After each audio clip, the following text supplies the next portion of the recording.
Baik. Bismillahirrahmanirrahim. Assalamualaikum warahmatullahi wabarakatuh. Perkenalkan, nama saya Salahuddin Arfian Arsyadi dari Program Studi Ekonomi Pembangunan NIM P300.1893 kelas B.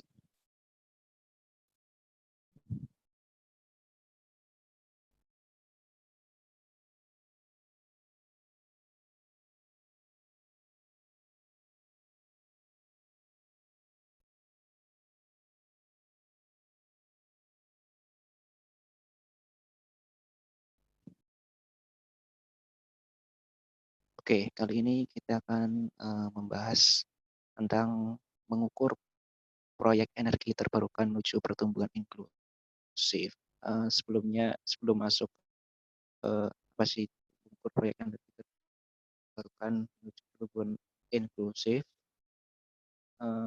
saya akan menjelaskan dulu energi terbarukan itu apa sih. Oke, energi terbarukan merupakan energi yang berasal dari alam dan bersifat kelanjutan, seperti tenaga surya, tenaga angin, arus air, proses biologi, dan panas bumi.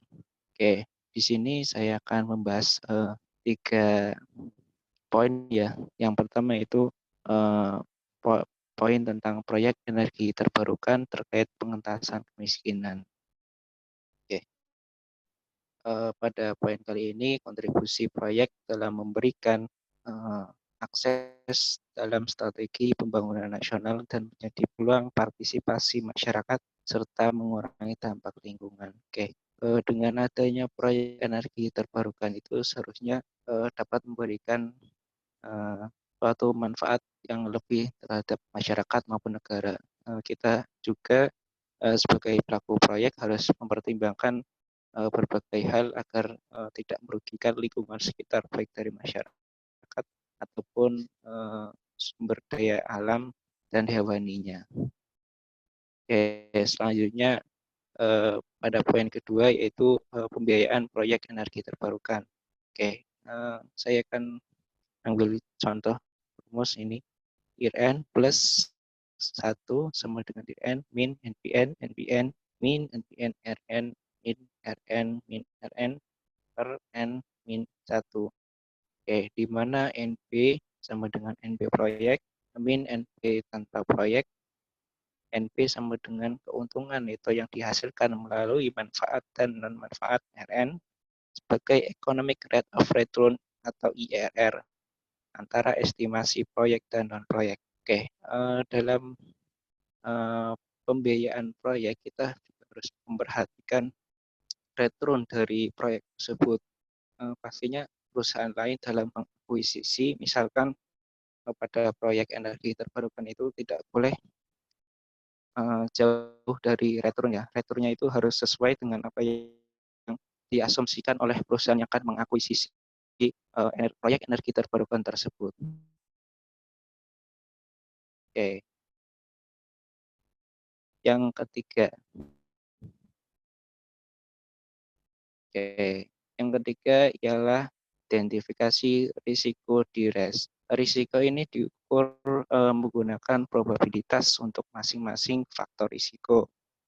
Rumus dari RES tersebut ialah nilai risiko sama dengan nilai proyek min nilai proyek sama dengan nilai proyek kali nilai risiko pengembalian minimal. Nilai proyek sama dengan proyek keuntungan total. Oke, jadi dalam mengidentifikasi risiko di RES itu kita harus perhatikan sama seperti yang poin tadi ya, memperhatikan return dari proyek tersebut, keuntungannya berapa sih untuk semisal ada perusahaan yang ingin mengakuisisi proyek tersebut. Jadi agar dari perusahaan yang mengakuisisi itu tidak salah langkah untuk berinvestasi pada proyek energi terbarukan tersebut. Oke, lanjut. Nah, di sini saya akan memberikan contoh dari 2 perusahaan yang melaksanakan proyek energi terbarukan ya. Karena di sini pemerintah melalui BUMN memberikan perintah untuk memaksimalkan energi terbarukan dalam menangani pertumbuhan inklusif. Oke, di sini ada 2 emiten ya. dari PT Sky Energi Indonesia Tbk atau CSG dan PT Timah Tbk Tins. Oke, kedua proyek ini merupakan perusahaan inti ya, jadi induk dari perusahaan yang mempunyai banyak anak lah bisa dikatakan seperti itu. Oke, untuk PT Sky Energi Indonesia sendiri itu merupakan perusahaan produsen energi surya. Oke, kita ulas tentang Sky Energi dulu ya. Sky Energi itu kemarin sempat mengadakan rapat umum pemegang saham luar biasa. Jadi di mana di situ para investor dari perusahaan tersebut itu diberikan materi tentang persetujuan proyek yang ada di pelosok, yaitu tentang energi surya terbarukan. Jadi melalui rapat tersebut Sky Energy mulai melaksanakan proyek untuk energi surya di tanah pelosok sana. Oke, untuk yang kedua yaitu induk dari perusahaan timah, yaitu Timah Tbk atau TINS ya, bisa dikenal. Perusahaan ini merupakan perusahaan yang bergerak pada bidang pertambangan, industri, transportasi, dan jasa.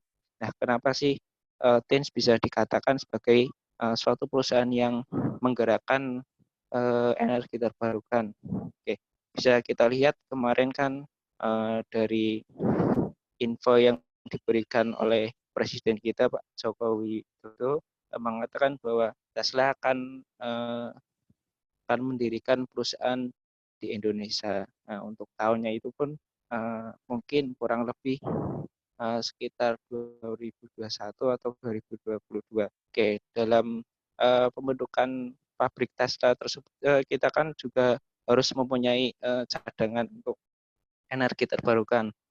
Karena pada pabrikan Tesla itu menggunakan baterai sebagai sumber energi mobil yang mereka miliki. Jadi melalui perusahaan Timah Tbk atau TINS ini melakukan eksplor pada tambang nikel. Nah, jadi nikel ini bisa dikatakan sebagai cadangan energi terbarukan untuk baterai yang bisa didaur ulang lah. Jadi pemanfaatannya itu ramah lingkungan dan awet lah bisa dikatakan.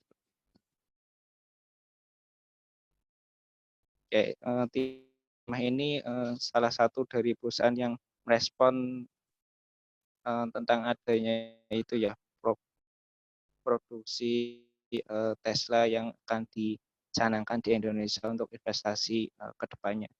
Jadi dari kedua perusahaan ini harapan dari pemerintah itu bisa memberikan pertumbuhan inklusif terhadap perekonomian Indonesia. Jadi kita juga harus mempunyai teknologi yang memadai untuk mengekspor seluruh sumber energi terbarukan yang ada di Indonesia, karena jika tidak dimanfaatkan dengan baik itu ya sia-sia. Kan di negara kita juga banyak akan sumber daya energi terbarukannya.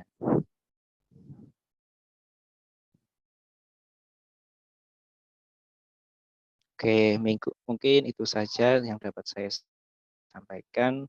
Apabila ada salah kata, mohon maaf. Astabil khairat, akhirul kalam, billahi taufiq walhidayah. Wassalamualaikum warahmatullahi wabarakatuh.